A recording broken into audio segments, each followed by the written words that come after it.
আসসালামু আলাইকুম সুপ্রিয় দর্শকবৃন্দ, আপনারা যারা আমাদের ভিডিওগুলো নিয়মিত দেখেন তাদের সকলকে জানাই আন্তরিক শুভেচ্ছা। আমরা আজকে আলোচনা করব যারা ইনিশিয়াল পর্যায়ে শুরু দিকে খামার করতে যাচ্ছি। আমাদের হয়তো বা কিছু টাকা ফাইন্যান্স আছে, আমরা হয়তো একটু নতুন করে খামার তৈরি করবো এরকম চিন্তা করছি, গরুর খামার করব এরকম আমাদের প্ল্যান পরিকল্পনা আছে। এই ক্ষেত্রে আমরা কয়টা গরু দিয়ে আসলে শুরু করব।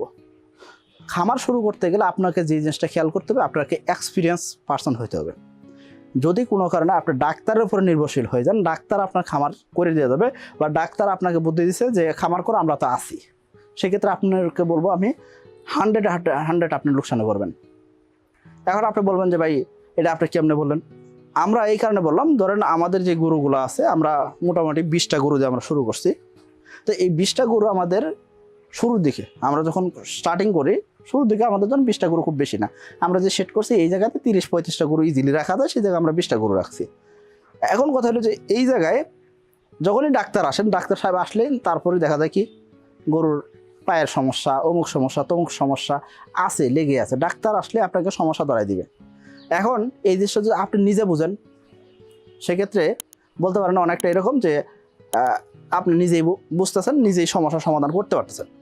এক্ষেত্রে আপনার কিন্তু অনেক কিছু বেঁচে যাবেন, অনেক কিছু সমাধান আপনি পেয়ে যাচ্ছেন।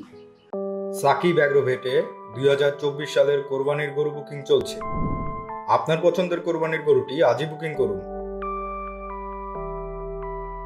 তো এই জন্য বলবো যে ডাক্তার আসা মানে আপনার খামারে লোকসান করাটা বাধ্যতামূলক। এখন আপনি বলতে পারেন ভাই 20টা গরু তো না, আপনি যদি ধরেন মাসে 2000 করে যদি আপনি যদি খরচ ধরেন, যে বাড়তি খরচ শুধুমাত্র ডাক্তারি খরচ, ডাক্তার আসতে ওষুধ দিছে এই খরচ বাবদ 2000 টাকার প্রতি মাসে যদি খরচ যোগ হয়, 20টা গরুর জন্য 40,000 টাকা খরচ। এখন 40,000 টাকা খরচ বুঝতেছেন, আপনি কল্পনা করেন 8 মাস 10 মাস যদি গরুটাকে পালন করেন, তাহলে আপনার কী পরিমাণ লোকসান হতে পারে। তো এই জন্য আমি আপনাকে বলবো যে আপনি যখনই খামার করতে যাচ্ছেন, খামার করার সময় অবশ্যই আপনি চিন্তা করতে হবে যে খামার পরিচালনার ক্ষেত্রে আমাকে নিজের এক্সপিরিয়েন্সটা গ্যাদার করতে হবে। তো এক্সপিরিয়েন্স গ্যাদার করার জন্য আমি আপনাকে বলবো শুরুর দিকে আপনি যেই কয়টা গরু নিয়ে আপনি শুরু করলে আপনি ভালো করতে পারবেন, যেই কয়টা গরু আপনি সামাল দিতে পারবেন, সেই কয়টা গরু নিয়ে আপনার খামার পরিচালনা করা উচিত বা খামার শুরু করা উচিত। এখন আপনি বলবেন যে ভাই আপনারা 20টা গরুতে কেন শুরু করলেন? আপনারা চাইলে তো 200 গরু 500 গরু আপনাদের জন্য কোনো ব্যাপারই না। তো আপনারা কেন 200 গরু 500 গরু না দিয়ে আপনারা কেন মাত্র 20টা গরুতে শুরু করেন? দেখেন, আমি যেহেতু কর্পোরেট অফিসে বসি, আমি আমাদের সাকিব এগ্রো টেক লিমিটেড কোম্পানির এমডি হিসেবে আছি, সেই জায়গায় আমি বসি। তো এই ক্ষেত্রে ওই জায়গাতে বের আসা আমার পক্ষে সম্ভব হয় না। আমি চাইলে অন্য একটা ব্যবসাতে মুভ করবো, সেরকম আমার পক্ষে সম্ভব হয় না। কেন সম্ভব হয় না? আপনারা জানেন আমাদের যে এস এ টাইগার তেলাপিয়ার কোম্পানি, আমরা এই জায়গায় আমাদের বিপুল পরিমাণে খামারি আছে, অসংখ্য খামারিদের আমাদের রেগুলার সাপোর্ট দিতে হয়, সার্ভিস দিতে হয়। এই ক্ষেত্রে আমার নিজের পার্সোনালি ওই জায়গায় না বসলে আমার এতগুলো স্টাফ মেনটেন করা আমার জন্য কষ্ট হয়ে যায়। এখন এই জায়গায় আমি একটা খামার করছি, সেটা আমার শখের খামার। তো এই জায়গায় শখ করে খামার করলেও দিন শেষে ব্যবসায়ী মানুষ থেকে আমি ব্যবসা বের করে নিয়ে আসবো, এই জায়গা থেকে প্রফিট বের করে নিয়ে আসবো। তো আমি শুরু দিকে কি করলাম, 20টা গরু দিয়ে শুরু করলাম। কেন? কারণ আমি এই 20টা গরু ক্যাপাবল, এই 20টা গরু দিয়ে আমি সামাল দিতে সম্ভব। সামনের বছর ইনশাল্লাহ আমি হয়তো বা আরও বড় করে প্ল্যান করার অবশ্যই প্ল্যান করবো। কারণ কি, আমি 20টা গরুর কীভাবে পালতে হয় সেই জিনিসটা আমি শিখে গেছি। তো এই জন্য বলবো, আপনি যখন খামার করবেন সেক্ষেত্রে আমি বলবো যে কোনোভাবেই 10টা গরু 20টা গরু জোড়ায় মিলাই গরু এটা কখনোই করা উচিত না। তাহলে আপনি কি করবেন, আপনি যে কয়টা গরু পালতে পারবেন সেই কয়টা গরু দিয়ে আপনি শুরু করবেন। এই 1 নম্বর বিষয়। 2 নম্বর বিষয়ে খেয়াল করবেন যে আপনি যখন খামার করতেছেন তখন আপনি আগে চিন্তা করবেন এটা দুগ্ধবতী খামার হবে, দুধ উৎপাদনমুখী খামার হবে, নাকি এটা ফ্যাটেনিং খামার হবে, নাকি এটা কী হবে জাস্ট প্রেগনেন্ট করলাম, বাচ্চা জন্মাইলো, জন্মানোর পরে এই বাচ্চা সহ মা সহ বিক্রি করে দেওয়া খামার হবে। আপনি কোন ধরনের খামার করবেন সেটা আপনাকে আগে থেকে ডিসিশন নিতে হবে। এখন আসেন যে এই খামারটা পরিচালনা করার সময় আপনাকে বেশ কিছু জিনিস খেয়াল করতে হবে। প্রথম যে জিনিস হবে সেটা এই গরুর খামারে খাবারের হিসাবটা, কী পরিমাণ খাবার দেবেন, কত কেজি খাবার দেবেন, কীভাবে খাবার দেবেন, এই খাবারটা খাওয়াইলে আসলে গরু মোটা তাজা হবে কিনা বা আসলে দুধ বাড়বে কিনা সেটা আগে খেয়াল করতে হবে। 2 নম্বর, গরুর পরিষ্কার পরিচ্ছন্নতার অভাব রাখা যাবে না, পরিষ্কার পরিচ্ছন্ন রাখতে হবে। 3 নম্বর, গরুকে সঠিকভাবে খাবার দিতে হবে, সঠিক সময়ে খাবার দিতে হবে, সঠিক সময়ে রেস্ট দিতে হবে। দেওয়ার পর আপনার গরু আপনাকে ভালো ফলাফল দিবে। ধরুন গরুর পাশ দিয়ে মশা মাছি ভন করতেছে, দিন শেষে কী হবে, গরু বিরক্ত হবে। বিরক্ত হলে কী হবে, তার শক্তি খরচ করতে থাকবে। আপনার খামারে দুধের উৎপাদনও বাড়বে না। যদি ফ্যাটেনিং খামার হয় সেক্ষেত্রে গরুর ওজনও বৃদ্ধি হবে না।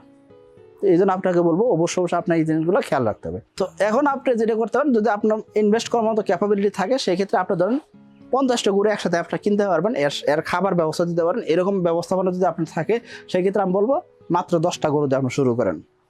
যদি আপনার ক্যাপাবিলিটি থাকে মাত্র 10টা গরু কেনার মতো, এই গরু খাবার দিবেন, মেডিসিন খরচ আছে, 8 মাস আপনি 10 মাস আপনি খাওয়াতে পারবেন, এরকম আপনার পরিশ্রম দেওয়ার মতো সব কিছু আছে, সেক্ষেত্রে আমি আপনাকে বলবো আপনি 3টা থেকে 4টা গরু কিনেন। অর্থাৎ 10টা গরু কেনার মতো ক্যাপাবিলিটি থাকুক। 10টা গরু কিনতে গেলে ধরেন আপনার 1 লাখ করে ধরলো, আপনার 10 লাখ টাকা, সেট করা পাবো তো আরও 5-7 লাখ টাকা। তারপর এই গরুগুলার জন্য খাওয়ান দাওয়ানোর পিছনে খরচ আছে মোটামুটি প্রতি গরুতে 5,000 টাকা থেকে 8,000 টাকার খরচ আছে। তার 10টা গরুর পিছনে আপনার মোটামুটি মাসে 1 লাখ টাকার আশেপাশে খরচ আছে, 8 মাসে 8 লাখ টাকা আরও খরচ আছে।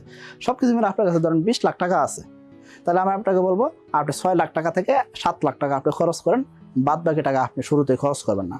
তাহলে 6-7 লাখ টাকার ভিতরে আপনি গরুর খাওয়ান দিবেন, গরু কিনবেন, গরুর যে ব্যবস্থা অনুযায়ী লাগে সেটা দিবেন, ঘর তোলা লাগে সেটা দিবেন।